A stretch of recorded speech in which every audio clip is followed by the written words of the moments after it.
Hello everyone, namaste, అస్సలం వాలేకుమ్. Welcome back to Mohsin's kitchen.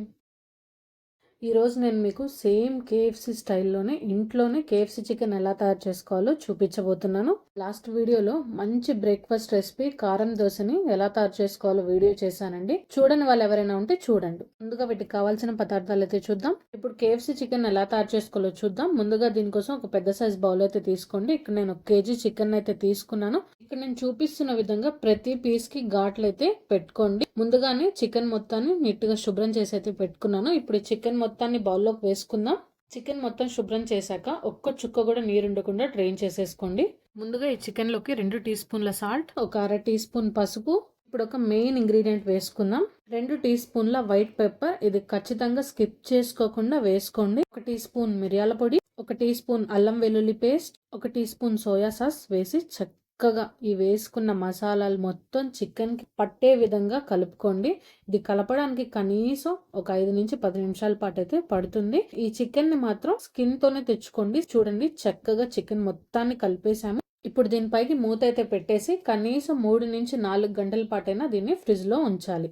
ఇప్పుడు ఒక మందంగా ఉన్న బాణల్ని అయితే తీసుకొని కాస్త వేడైన తర్వాత డీప్ ఫ్రైకి సరిపడా నూనెనైతే వేసుకుందాము. నూనె బాగా వేడిగా ఉండాలండి. వేసుకున్న నూనె మొత్తం వేడయ్యే లోపు ఒక ప్లేట్ అయితే తీసుకొని ఇప్పుడు ఇందులోకి 4 టీ స్పూన్ల మైదా, 3 టీ స్పూన్ల కార్న్ ఫ్లవర్, ఒక 1/2 టీ స్పూన్ సాల్ట్ అయితే వేసుకొని చక్కగా కలుపుకుందాము. ఇప్పుడు ఇది ఎందుకు వేసుకుంటున్నామంటే మనం ఆల్రెడీ మ్యారినేట్ చేసుకున్న చికెన్ మొత్తాన్ని ఇందులోకి కోట్ చేయబోతున్నాం. ఇప్పుడు ఒక మీడియం సైజ్ బౌల్ అయితే తీసుకొని ఒక గుడ్డుని అయితే ఇందులోకి పగలగొట్టి ఫ్లఫీగా అయ్యేంత వరకు బీట్ చేసుకోవాలి. ఎగ్ ని చూసారా, ఇక్కడ నేను చూపిస్తున్న విధంగా చక్కగా బీట్ చేసి పక్కకైతే పెట్టుకోండి. ఇప్పుడు ఇందులోకి 2 టీ స్పూన్ల చిల్లీ ఫ్లేక్స్ వేసి ఇదే పొడిలోకి చక్కగా మొత్తం కలిసేంత వరకు కలిపి పక్కకైతే పెట్టుకోండి.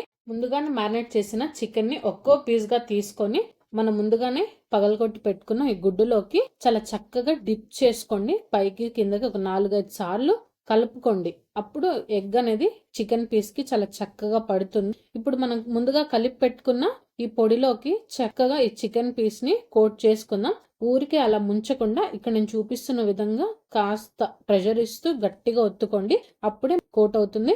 ఏదైనా ఎక్సెస్ పొడి ఉంటే ఇలా ఇదిలిచ్చేసి ఒక ప్లేట్ లోకి అయితే పక్కకైతే పెట్టేసుకోండి ఇలాగా. సో మిగిలిన చికెన్ పీసెస్ ని కూడా అలాగే ఎగ్ లోకి డిప్ చేసి ఈ కార్న్ ఫ్లవర్ పొడిలోకి చాలా చక్కగా డిప్ చేసుకోండి. కాస్త ప్రెషర్ ఇస్తూ కలుపుకోండి. అప్పుడే మనం నూనెలోకి వేసుకున్న తర్వాత ఆ కోటింగ్ అనేది సపరేట్ అయిపోకుండా చికెన్ పీస్ కే పడుతుంది.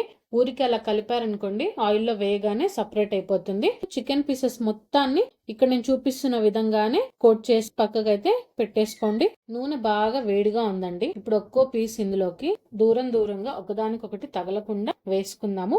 పీసులు మొత్తం వేసుకున్న తర్వాత నూనె ఇలా చక్కగా ఇలా పొంగుతుంది కదా, పూర్తిగా పొంగు మొత్తం తగ్గేంత వరకు చికెన్ అయితే అటు ఇటు కదపకండి. కాస్త పొంగు తగ్గిన తర్వాత ఇప్పుడు రెండో వైపు కూడా ఫ్లిప్ చేసుకుందాము.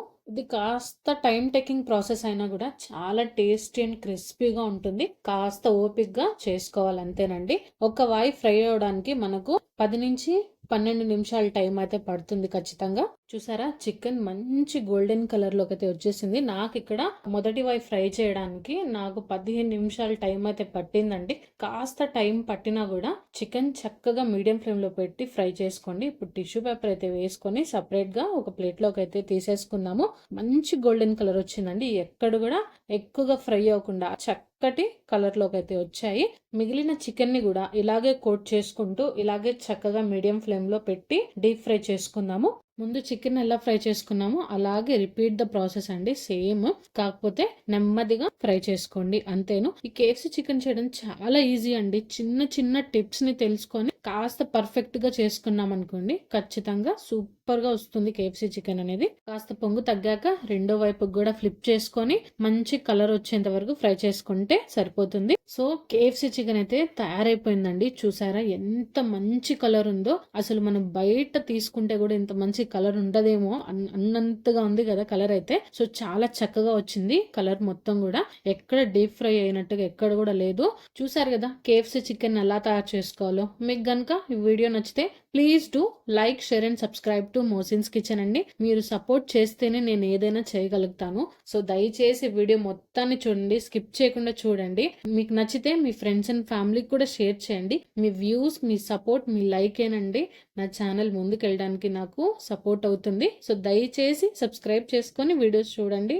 మీకు ఒక పీస్ అయితే తుంచి చూపిస్తాను, ఎంత చక్కగా వచ్చిందో. అసలు పర్ఫెక్ట్ గా కుక్ అయిందండి. కేఎఫ్సి చికెన్ అంటే ది బెస్ట్ కేఎఫ్సి చికెన్. మీరు ఎక్కడ చూసి కూడా ఉండరు, అంత టేస్టీగా వచ్చింది. అలాగా తినాలి అనుకున్న వాళ్ళు కెచప్ తో ట్రై చేయండి, చాలా టేస్టీగా ఉంటుంది. లేదు మేము సైడ్ డిష్ గా తినాలి అనుకుంటున్న వాళ్ళు రసంలోకి గానీ పప్పులోకి గానీ చాలా చాలా టేస్టీగా ఉంటుంది. మళ్ళీ ఇంకోసారి చెప్తున్నాను, చూసే వాళ్ళు దయచేసి సబ్స్క్రైబ్ చేసి చూడండి. నేను ఒక పీస్ అయితే కెచప్ తో ట్రై చేస్తున్నాను. నేనైతే తిని చూస్తాను ఒక పీస్ ని. చాలా చాలా టేస్టీగా ఉంది. అసలు చూస్తుంటేనే చాలా నోరు ఊరిపోతుంది. సూపర్ ఉందండి. మీరు కూడా డెఫినెట్ గా ట్రై చేయండి. మరొక మంచి రెసిపీతో మళ్ళీ కలుద్దాం. Thank you for watching.